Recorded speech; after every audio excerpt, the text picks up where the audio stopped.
Zona Médica, te invitamos a conocer todo lo que sucede en el fascinante universo del cuerpo humano a través de especialistas que tienen la solución para ti.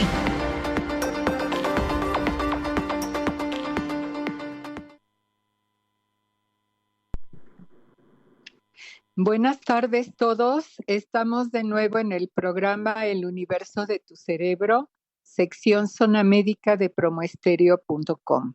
Les habla la doctora Lilia Núñez Orozco, jefe del Servicio de Neurología del Centro Médico Nacional 20 de noviembre, y me acompaña, como en los programas de este mes, el doctor Alejandro Aguilar Juárez, neurólogo adscrito al mismo servicio.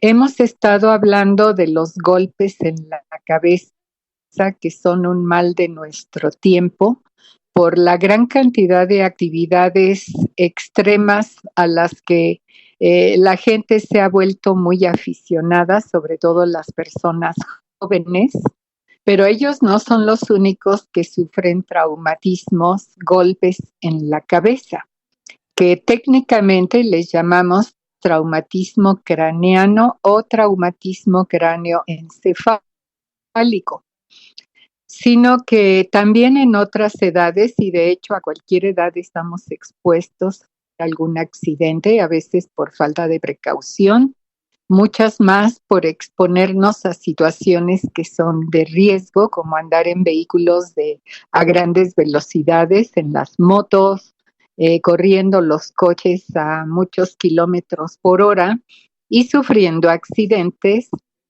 motivados por eso o a lo mejor por otras personas que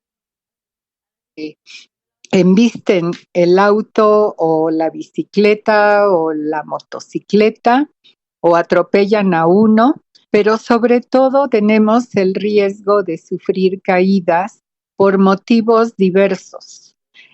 Por descuido, por no fijarnos en que hay obstáculos, podemos tropezar y caer en la banqueta, podemos caer en el baño, lo cual sucede con mucha frecuencia, o nos pueden pasar cosas que nos hacen caer y golpearnos la cabeza, como por ejemplo tener algún vértigo, tener mareo, tener cambios en la presión arterial que hacen que baje súbitamente y esto puede provocar una caída, o bien perder el equilibrio cuando somos ya bastante mayores, y esto sucede de manera bastante frecuente, que las personas mayores sufren caídas por factores diversos que a veces confluyen todos.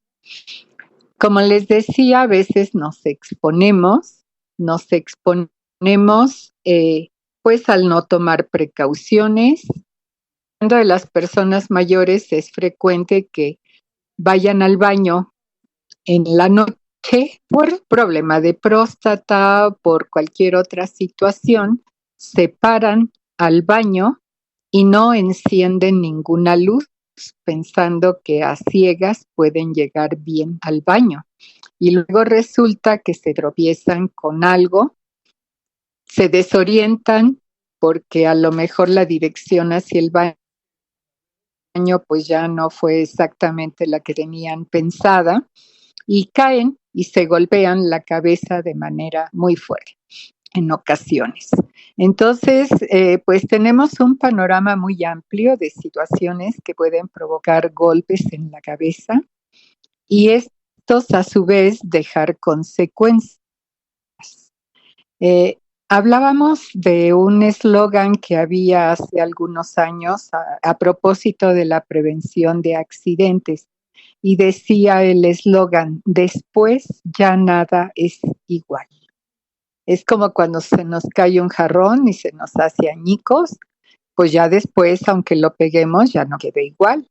Y muchas veces con los golpes en la cabeza suceden consecuencias que dejan trastornos que modifican por completo las capacidades del individuo para pensar, para hablar, para moverse, y desde luego ya nada es igual. Por lo tanto, queremos enfatizar mucho en la prevención. Al final vamos a retomar este aspecto que nos parece lo principal, porque palo dado ni Dios lo quita. Ese es otro dicho, y si nos sucede algo de esto, pues es algo que no vamos a poder revertir. Vamos a tener que actuar sobre la consecuencia que haya podido ocurrir. A lo largo de los programas anteriores, el doctor Aguilar fue yendo de afuera para adentro, hablando de las consecuencias que puede haber en los golpes, si hablamos del cuero cabelludo, que puede sufrir una herida, que a lo mejor hay que suturar, puede sufrir sangrado que se acumula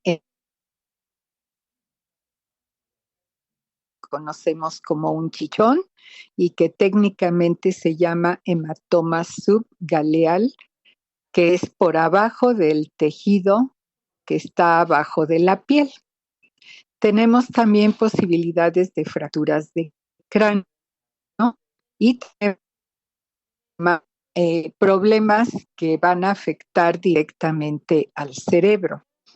Desde el sacudir el cerebro con el golpe que nos puede provocar lo que se llama un daño axonal, que también nos explicó el doctor Aguilar, contusión, una especie de moretón que se le hace al cerebro, como nos sucede digamos cualquier otra parte del cuerpo, sangre acumulada como un coágulo en el interior del tejido cerebral o por fuera del cerebro, como el espacio por abajo de la cubierta dura que protege al cerebro, que se llama dura madre, o por fuera de la dura madre entre esta y el hueso. Entonces, todo esto nos va a provocar cambios en las funciones neurológicas de las personas, que debemos estar atentos a ellos. Y hablamos también que estos cambios a veces se magnifican y hay mitos que dicen que cuando alguien se golpea la cabeza no hay que dejarlo dormir. También platicamos un poquito de eso, pero vamos a retomar algunas de estas cosas que hemos ido mencionando para como recapitular qué cosa tenemos que hacer cuando tenemos un paciente que acude con nosotros porque se golpeó la cabeza. Y le titulamos al programa de hoy el trato de los pacientes que sufren golpes en la cabeza.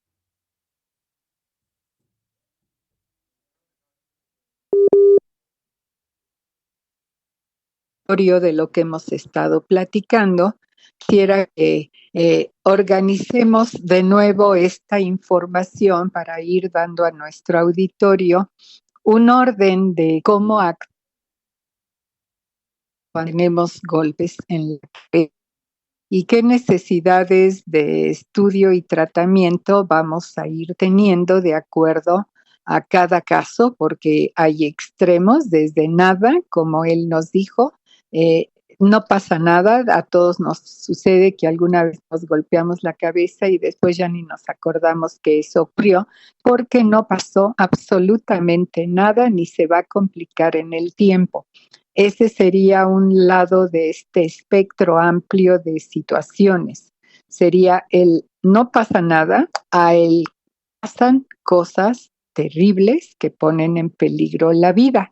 Y en medio de estos dos extremos tenemos situaciones muy diversas que debemos ir repasando, manejando para que tengamos esa información y si nos sucede a pesar del esfuerzo de prevención que nos va a pasar un golpe en la cabeza, pues todos sepamos qué es lo que debemos hacer de manera inmediata y si debemos o no acudir a un centro de atención médica por la posibilidad de que haya algo complicado. Entonces, empecemos nuevamente enfocándonos al tratamiento, doctor Aguilar. ¿Qué nos dice? Gracias, muy buena tarde a todos. Gracias, doctora Núñez. Gracias a ustedes por escucharnos. Y ahorita que estaba usted hablando, que estaba recapitulando, yo me acordé de un mito que es muy socorrido en todos, hasta donde yo sé, en todo nuestro país. Y es que después de una caída, después de un susto, el bolillo para el susto. Bueno, ese es un mito realmente, no es indispensable comerlo, no hace falta. Pero bueno, sí necesitamos hacer algunas otras cosas, como la primera es ver si hubo pérdida de la conciencia o no. Y si hubo la conciencia, como cuánto tiempo duró la inconsciencia. Es que fue 1 minuto, 2 minutos. Estarlo contando. Recordando que cuando sufrimos sustos, tragedias, 1 minuto se nos hace horas. Entonces, preferentemente en mano. Sí sé que para un familiar asustado, preocupado por lo que sucedió, dedicarse a ver el reloj, pues es bastante difícil y genera mucha ansiedad. Pero bueno, tenemos que ver cuánto tiempo dura los ansiando. Algo que es bien importante observar es cómo fue el mecanismo de la caída. Eso es bien importante, porque de repente decimos, ¡ay, se cayó fuertísimo! Hasta le rebotó la cabeza en el suelo. Fíjense que eso es trascendente, porque ya comentamos más anteriores que la cabeza es una, digamos, de nuestro cuerpo, de nosotros, de tal manera que puede ser sujeto a movimientos bruscos de aceleración y desaceleración que nosotros decimos efecto del latigazo. Esto significa que el cuello se flexiona y se extiende muy bruscamente y muy ampliamente, desplazándose la cabeza por distancias largas, de adelante hacia atrás casi siempre, y esto puede ser causa de que haya lesiones en los cuerpos vertebrales de la columna del cuello. El ver cómo cayó, si se movió la cabeza, si no se movió la cabeza, eso es muy importante. Y si ya se cayó y no se mueve, no se levanta, hay que tener cuidado porque a lo mejor se lesionó alguna de las vértebras del cuello y requiere tratamiento especial.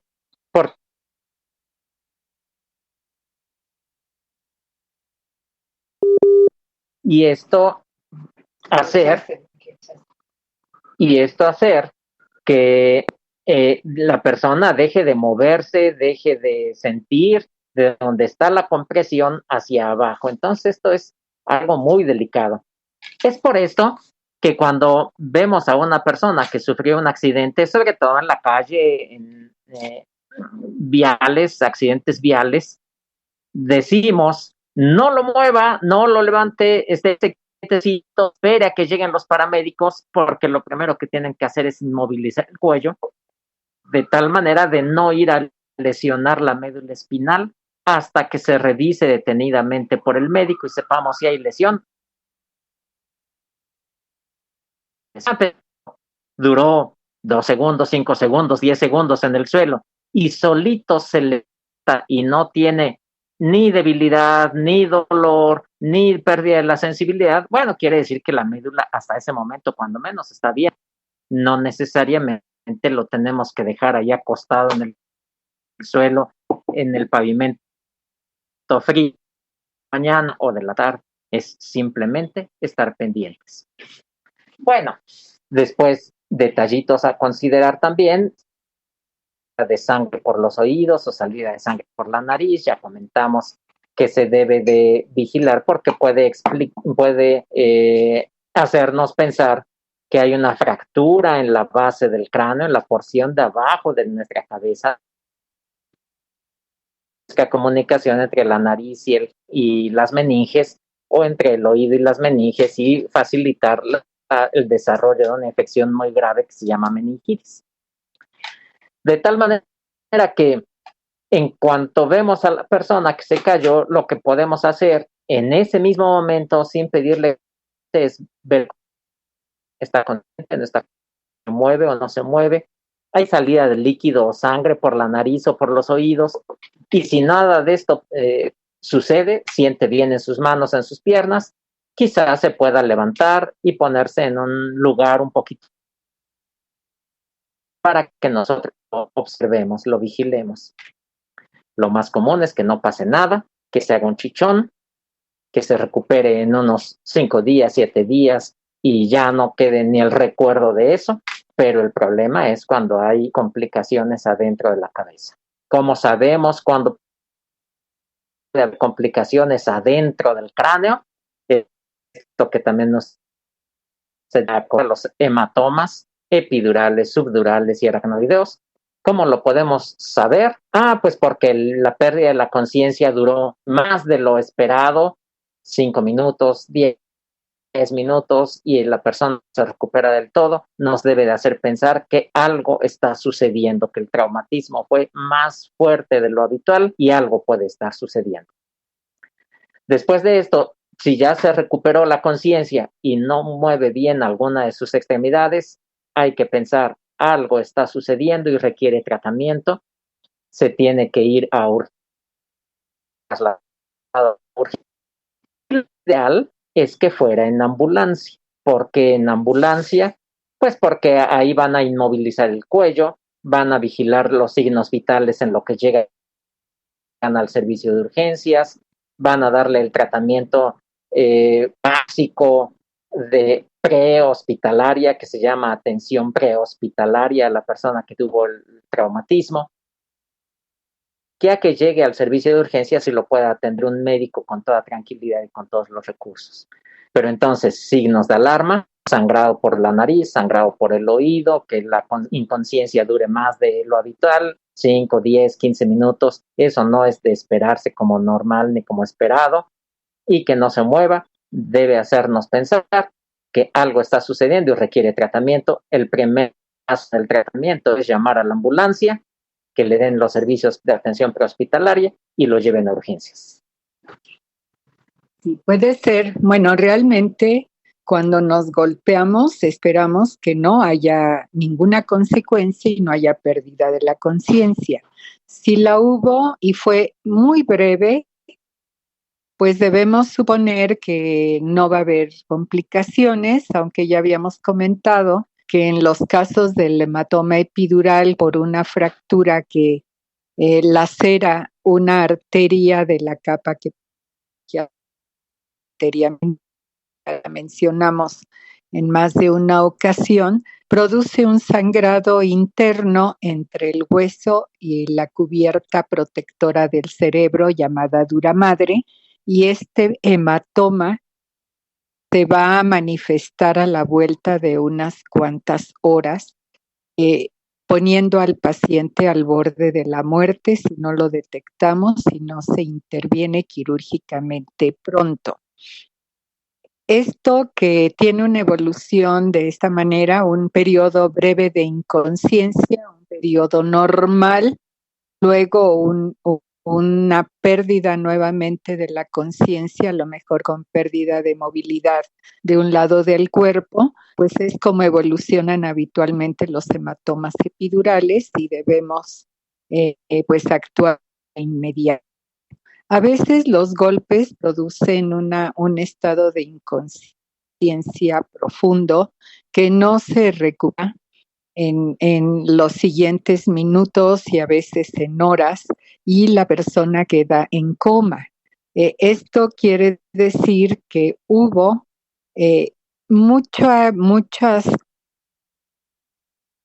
cerebrales que están provocando esta situación tan alarmante de que esté totalmente inconsciente, a lo mejor con parálisis de medio cuerpo, a lo mejor de los dos lados del cuerpo, y pues es tan grave que debe estar en el hospital inmediatamente para hacer estudios de imagen, rápidamente una tomografía computada, que esa nos va a dar información inmediata y que es muy sensible para detectar sangre desde el espacio subgaleal hasta la hemorragia epidural, la hemorragia o el hematoma subdural, el hematoma parenquimatoso o sangre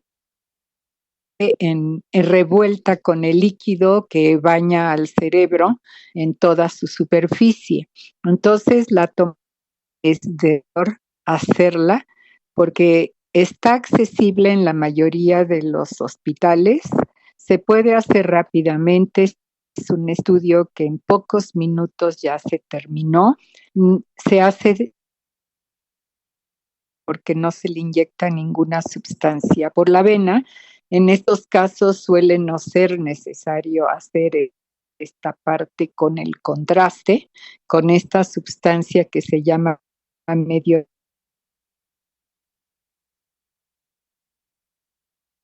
Detectar qué pasó a raíz del golpe. Si el estudio de la tomografía nos muestra cualquiera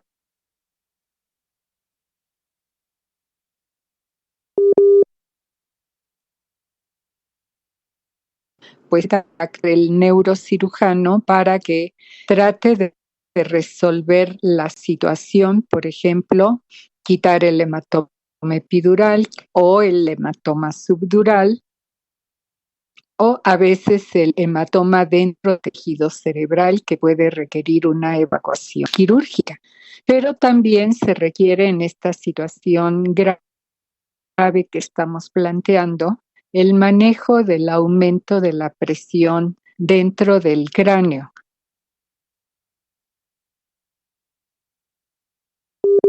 Conceptos básicos, porque a veces no tenemos hematomas en ninguno de estos que mencionamos, pero hay mucha hinchazón en el cerebro como producto del golpeteo que se dio el cerebro en la superficie de los huesos del cráneo.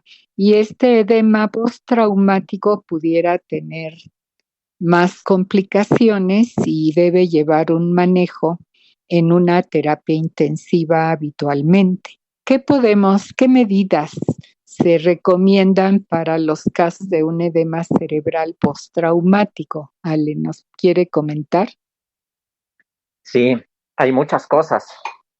Algunas bastante simples, como que la persona no esté completamente acostada en posición horizontal, sino que su cabeza esté levantadita alrededor de 30 grados por ahí del.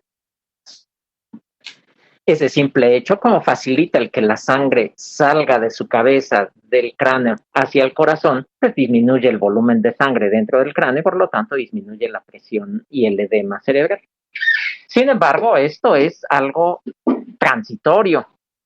No es que simplemente con eso ya se resolvió el problema, ya no necesitamos hacer, pero ayuda y puede ser significativa su ayuda. Después de esto, otras medidas que ya son más sofisticadas, que no podemos hacer todos nosotros en casa. Aún el médico neurocirujano capacitado para atender personas con traumatismo de cráneo, puede hacer en la casa del enfermo, sino que requiere estar en un hospital, en un servicio de urgencias. Como por ejemplo, hay un procedimiento que nosotros llamamos intubación, que es poner un tubo de plástico, de Silastic, por la boca hasta la tráquea de la persona y a través de ese tubo un aparato que se llama respirador o ventilador. Ahora todos sabemos lo que es eso después de la pandemia. Este aparato manejar la forma de respirar de la persona. A través de este mecanismo de respiración artificial, de apoyo respiratorio, se puede hacer que la persona respire más rápido o volumen, de tal manera que saquemos nosotros de los pulmones una mayor concentración de dióxido de carbono y por lo tanto también baje la concentración de dióxido de carbono en sangre Y esto hace que las arteriolas delgaditas del cerebro reduzcan, por tanto haya menos edema cerebral. A este procedimiento se le llama ventilación, hiperventilación. Sin embargo, para poderlo llevar a cabo, pues necesitamos primero la intubación, después el aparato y necesitamos sedar al enfermo, dormir al enfermo para que se pueda manejar adecuadamente a través del respirador.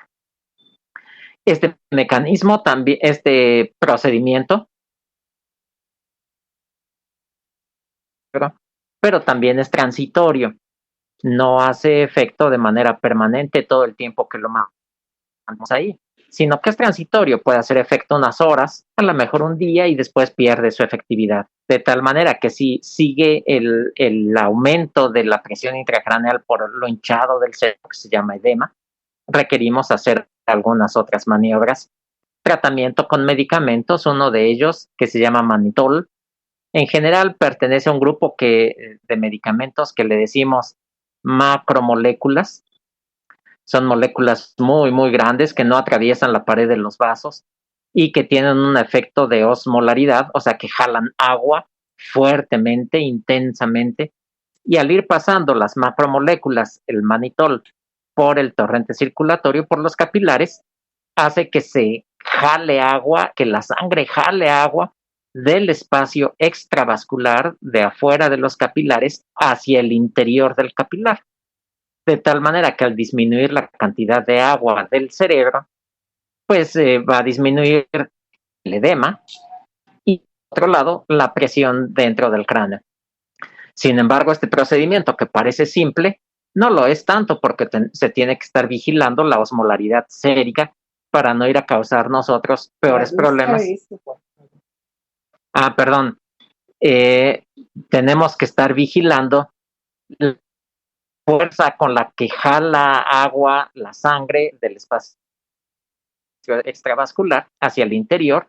A esto se llama osmolaridad, la fuerza de atracción del agua gracias a estas macromoléculas. Se tiene que ver que no es demasiado intensa y que causemos otros problemas. Por otro lado, como son medicamentos de tamaño muy, muy grande, son muy grandes, al ir pasando por el riñón pueden atorarse en los capilares del riñón y causar falla en el funcionamiento renal porque se tapa el riñón con estas macromoléculas. Toda esta esponja que es el riñón se filtra la sangre para sacar la orina, para producir la orina y tirar agua con otras sustancias tóxicas, se tapan con estas macromoléculas y deja de funcionar. Se produce una cosa que se llama insuficiencia renal aguda. Entonces, algo que parece tan simple como decir, pues le pongo mannitol. No, no es tan simple. Se requieren cuidados y experiencia para manejar estos medicamentos. Si esto no es suficiente, se pueden utilizar otras medidas para disminuir el edema. Una de ellas, utilizar medicamentos que ya son más convencionales, se llaman diuréticos, furosemid y algunos otros. El objetivo es que el riñón saque más agua, tire más agua y por lo tanto aumenta la osmolaridad de la sangre, la capacidad de atracción de agua por la sangre, y junto con el mannitol se aumenta la potencia y se reduce el edema cerebral. Todo esto es transitorio. Todo esto funciona unas horas, un día, 2 días y ya deja de funcionar. De tal manera que son medidas que se pueden poner en práctica, pero que mientras el cirujano, el neurocirujano, revisa a la persona al que tuvo el traumatismo y decide si es necesario operarse, se tiene que operar. Esa es la única forma de controlar la hipertensión intracraneal, el aumento de la presión dentro del cráneo. ¿Y cómo lo hace? Pues corta un pedazo de hueso, que suele ser un pedazo de hueso generoso de nuestra cavidad craneal, de tal manera que ya no hay nada que detenga al cerebro dentro y por lo tanto disminuye la presión de manera prácticamente inmediata. Son cirugías agresivas, son cirugías grandes, son cirugías que se ven muy mal y que los familiares sufren mucho de ver a su familiar con el traumatismo porque se empieza a salir el cerebro a través del orificio grandote que hizo el cráneo, se ven muy feo, pero realmente salva vidas. De tal manera que aunque se vea feo, aunque sea agresivo, aunque sea violento, pues hay que hacerlo porque de eso puede depender la vida o la muerte de la persona que tuvo el traumatismo de cráneo. Falta una cosa que no tiene que ver necesariamente con edema cerebral, pero que lo puede empeorar y por eso lo voy a comentar aquí. Hay algunas personas que a consecuencia del traumatismo sufren crisis epilépticas inmediatamente después del traumatismo. Si es una crisis, bueno, pues fue una crisis. Tampoco es tan grave, no necesariamente va a requerir tratamiento. Pero si tiene edema cerebral, crisis, la falta de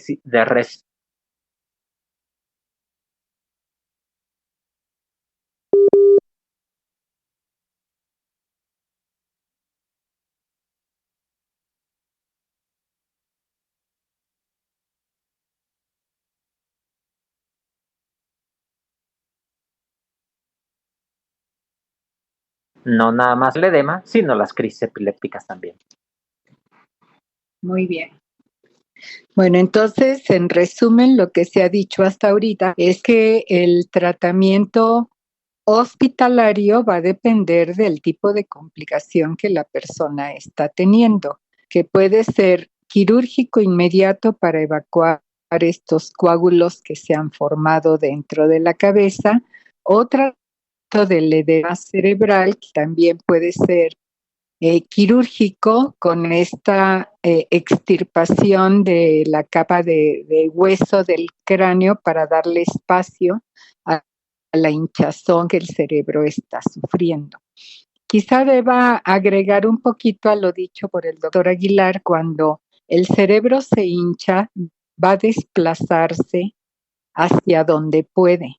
Y como el cráneo limita ese desplazamiento por el aumento de volumen, el cerebro se va a desplazar hacia abajo, hacia los orificios naturales que tenemos en el sistema nervioso central, y esto va a ocasionar daño a estructuras que son vitales y puede ocasionar la muerte. El doctor Aguilar bien dijo, esta extirpación del hueso del cráneo que permite que el cerebro se salga al exterior va a evitar que se vaya a empujar estructuras que son vitales a la vida. De otra manera, este desplazamiento del cerebro hacia las estructuras vitales que controlan la respiración y la actividad cardíaca van a llevar a la muerte al súbito. De esa forma, ciertamente se va a salvar la vida. ¿Qué va a pasar después con la? Vamos a tener probablemente secuelas, pero la persona va a quedar viva y a veces las secuelas no son terriblemente incapacitantes, sino que son rehabilitables y la persona puede volver a quizás actividades bastante diversas que le permitan valerse por sí mismo o lo que sea. Bueno, entonces el tratamiento inicial de los traumas serios es prehospitalario, como ya comentó el doctor.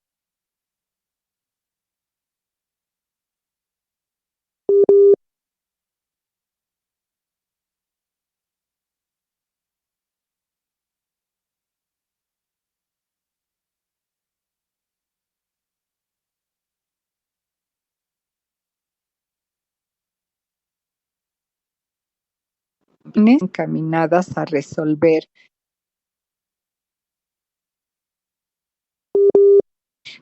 También habíamos hablado en programas anteriores acerca de golpes repetidos, como en los casos de deportistas que están expuestos a golpes en la cabeza de manera frecuente cada vez que practican su deporte, tienen el peligro de golpearse en la cabeza. Y comentó en algún programa anterior el ejemplo conocido de Mohamed Ali, boxeador connotadísimo, un personaje histórico en el deporte, que desarrolló enfermedad de Parkinson o algo parecido a la enfermedad de Parkinson, porque en sentido estricto no lo era, por el mecanismo en que se produjo y que lo llevó a tener una incapacidad enorme para el movimiento. Además de este problema que va a requerir un tratamiento que ahorita el doctor Aguilar nos va a platicar, también existe la posibilidad de la pérdida de facultades mentales, es decir, una demencia o deterioro cognitivo post-traumático. ¿Qué hacemos si tienen un... Y también qué hacemos si tienen un deterioro cognitivo? Ale, por favor. Lo primero que tenemos que hacer es detectar el físico neurológico. Pero no nada más eso. Fíjense que esto es bien interesante porque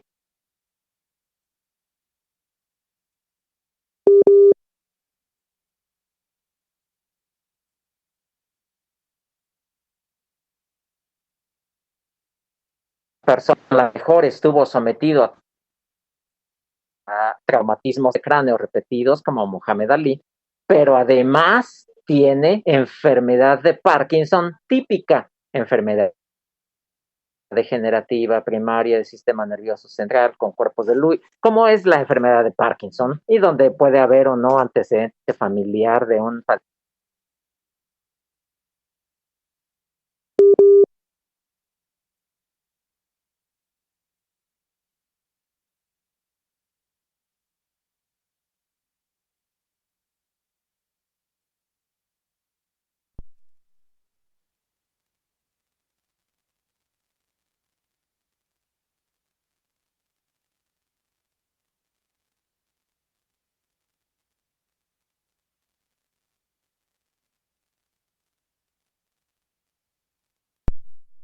Entonces, comentamos que a lo mejor la persona tiene enfermedad de Parkinson como enfermedad degenerativa primaria del sistema nervioso central con todas las características típicas de la enfermedad de Parkinson y no tiene nada que ver con los traumatismos.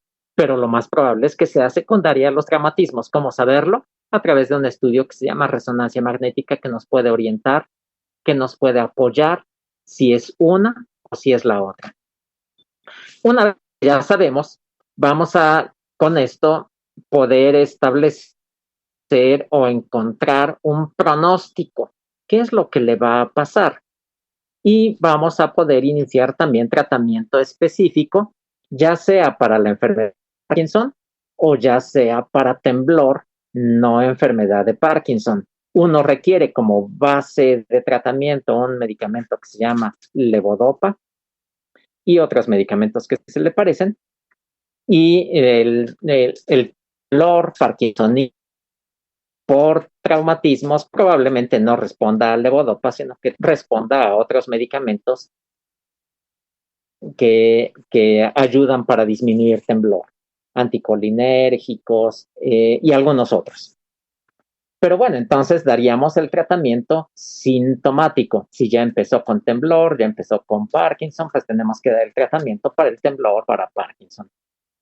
Si la persona, debido a los traumatismos de cráneo repetidos que estuvo sufriendo, causó daño y esto desencadenó deterioro neurocognitivo mayor, antes se llama demencia postraumática,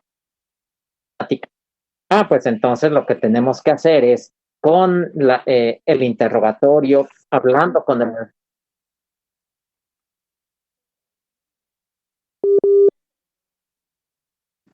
platicando con el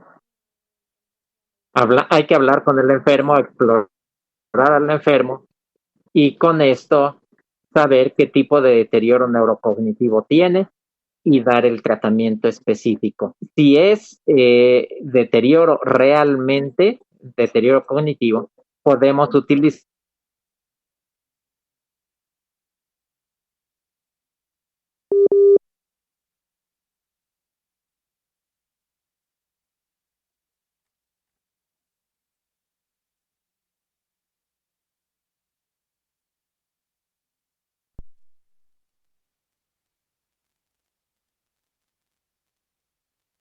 si ya empezó con el deterioro cognitivo, pues ya ni modo. Y ahora debemos de mejorar el desempeño de la memoria, el desempeño de la orientación a través de medicamentos como inhibidores de acetilcolinesterasa, donepezil, ribastigmina, galantamina o alguno otro.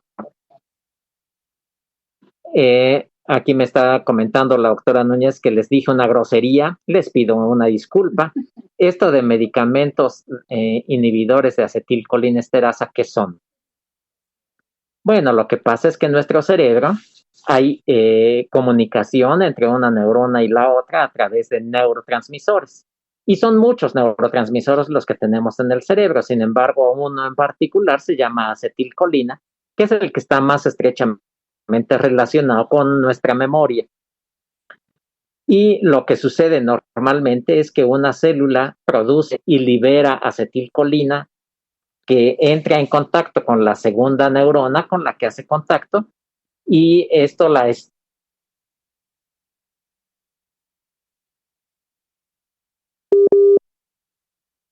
estimula ahí entre las dos neuronas, mecanismos bioquímicos microscópicos que destruyen esa acetilcolina liberada para que queden los receptores de acetilcolina libres otra vez para cuando se vuelva a liberar la acetilcolina en la misma hendidura sináptica.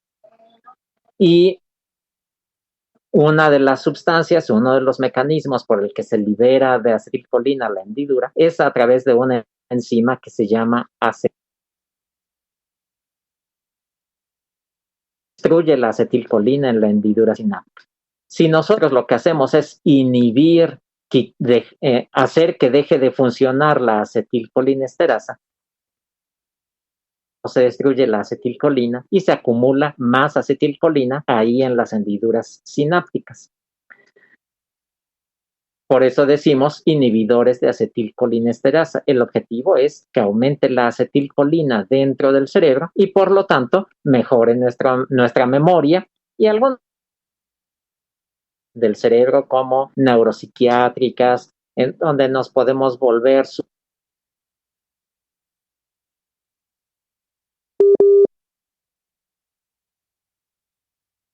al aumentar la cantidad de acetilcolina en el cerebro.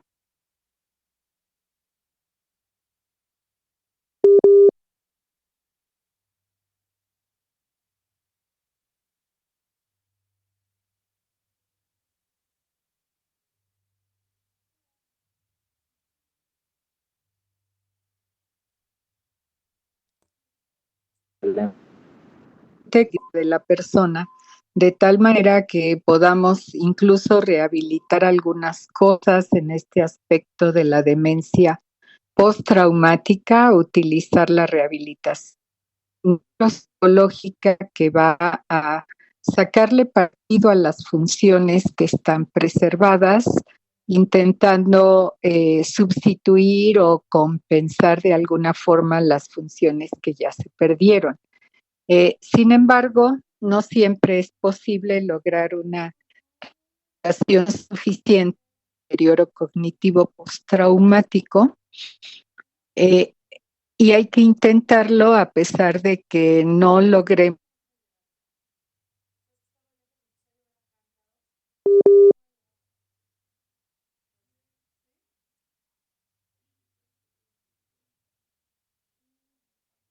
a los que sigan estimulándolo desde el punto de vista de la cognición. Vas a tratar de que vaya mejorando en algunas de ellas y se les dan igualmente instrucciones para el de estas personas que han perdido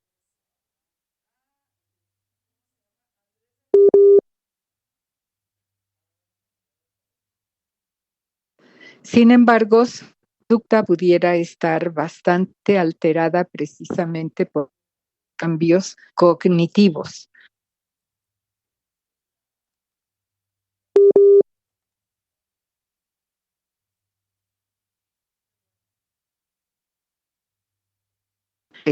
En ocasiones, y allí también podemos hablar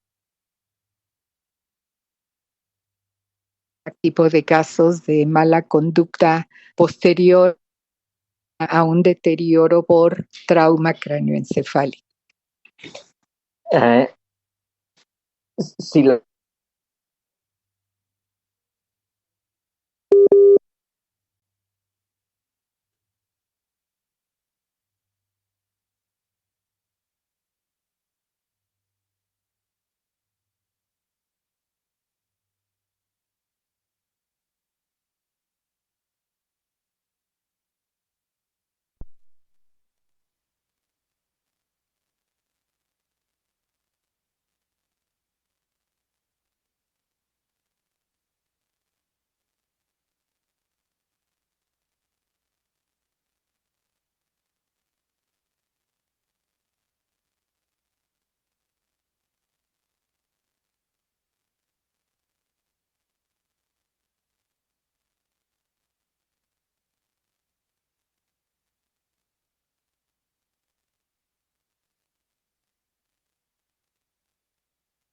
tratamiento con medicamentos tranquilizantes, pero no los tranquilizantes habituales como diazepam, Valium, alprazolam o esos, que no les digo más para no darles ideas, y en estas personas no son de utilidad.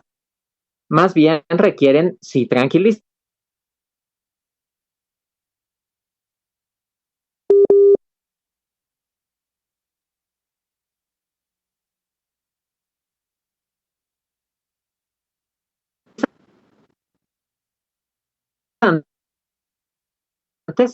Pero del grupo de antipsicóticos.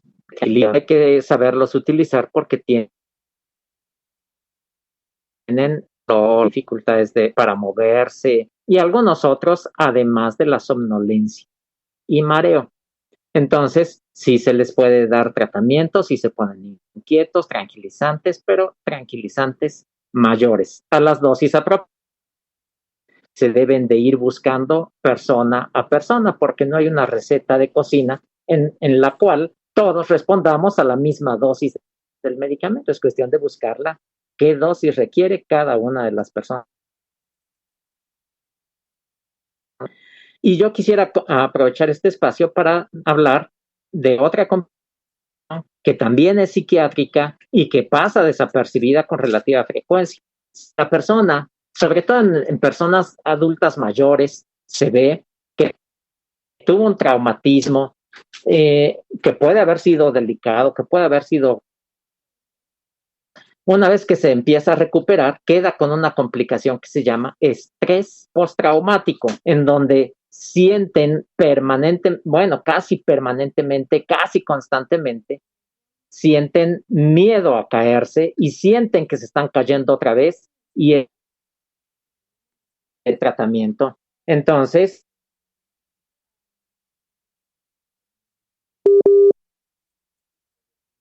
el psiquiatra, probablemente de un psicólogo, que les ayude, que nos ayude a superar esta situación.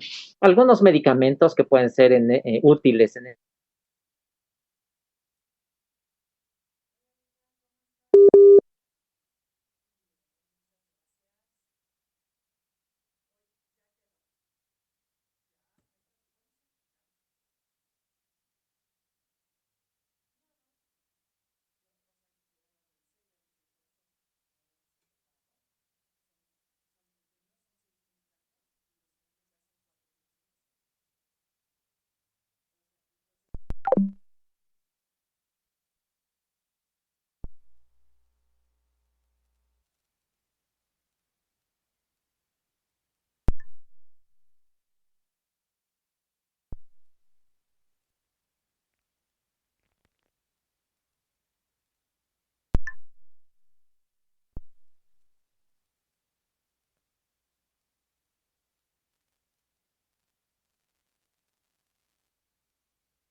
conductuales que modulamos con medicamentos.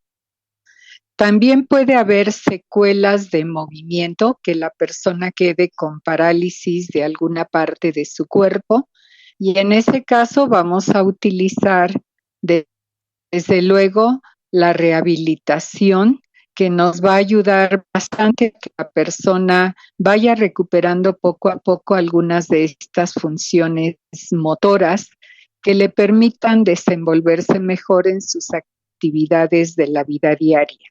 Cuando tenemos traumas muy severos que la persona queda con muchas secuelas, pues aquí intervenimos muchas disciplinas para poder rehabilitar lo que se pueda lograr con todas estas medidas, de tal manera que pueda facilitarse su cuidado. Y también tenemos a veces secuelas tan serias que la persona queda como vegetal, en continuo, como si fueran bebés, literal. Hay que asearlos, hay que alimentarlos, cambiarlos de posición, evitar que se produzcan llagas por la presión continua de estar en una misma postura, que se enfermen de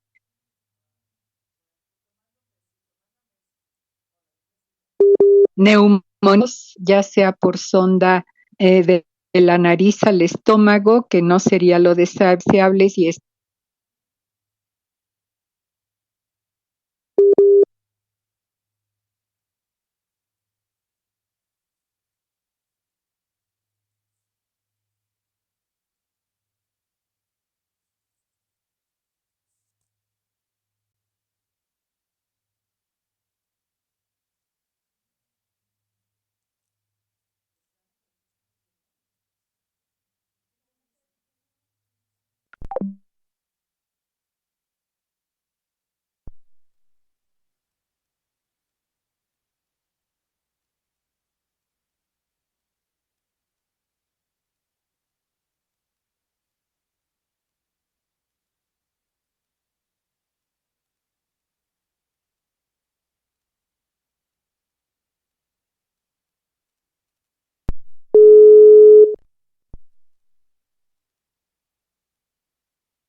que antes de despedirnos quisiera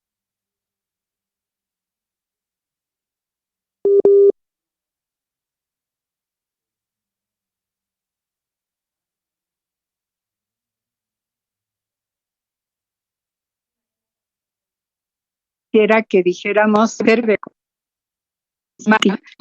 llega a ocurrir útil para esa persona, lo cual sabremos dando y viendo cómo responde. Y algunos de estos casos postraumáticos que no responden bien en sus crisis, no se controlan, pues pudieran ser objeto de un tratamiento quirúrgico para extirpar la cicatriz que quedó del golpe y de esa manera lograr la acción completa de ella. Bueno, ahora sí, antes de despedirnos, quisiera volver a enfatizar en las precauciones. Ya habíamos hablado a lo largo de programas previos qué recomendaciones les damos y yo creo que vale la pena repetirlas de manera sintetizada para que en vez de que nos ocurran cosas y esto se pueda complicar, evitemos a toda cosa que tengamos. ¿Nos pueden ver las principales medidas de precaución, por favor, doctor Aguilar, ya para despedirnos? Sí, estas son muy útiles, sobre todo en casas donde hay adultos mayores.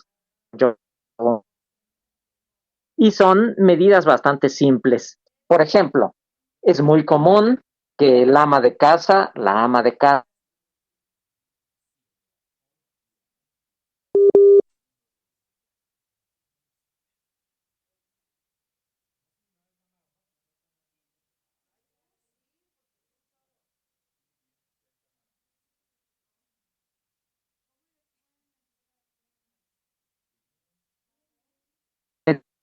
pueden resbalar al piso.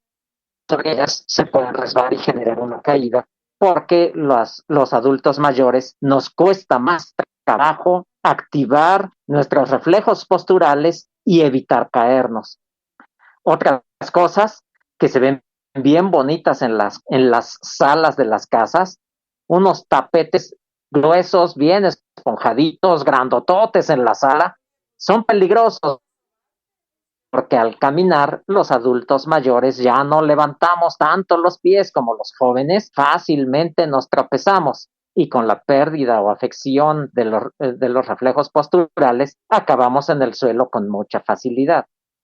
La mala costumbre que tenemos dentro de la casa y afuera de la casa en algunos lugares de nuestro país es riesgoso porque cuesta más trabajo caminar con ellos que andar descalzo o con unos zapatos correctamente puestos y amarrados. De tal manera que el andar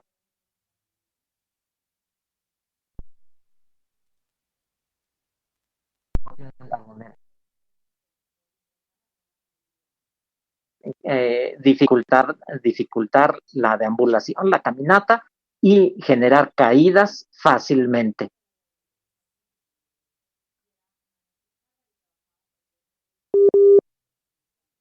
Y que sí, ¿no? Causan pérdida del equilibrio, caídas, somnolencia y golpes en la cabeza. Y hablábamos de los jóvenes que practican deportes. Por ejemplo, deben llevar si practican deportes de contacto como las artes marciales, tienen casco para protegerse la cabeza. Los que juegan fútbol americano igualmente, cuando andan en moto,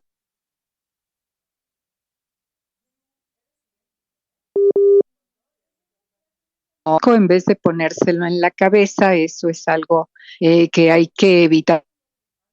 La gente tiene que usar el casco y desde luego no exceder la velocidad cuando se usan motocicletas y cuando autos, no manejar bajo el influjo de las bebidas alcohólicas o drogas tranquilizantes.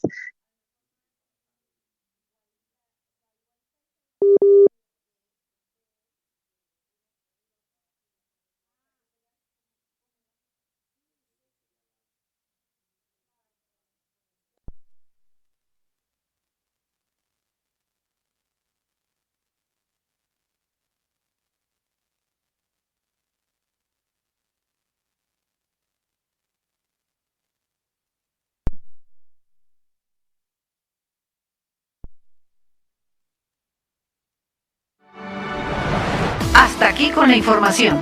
Los esperamos la próxima semana en Zona Médica. Zona Médica tiene la solución.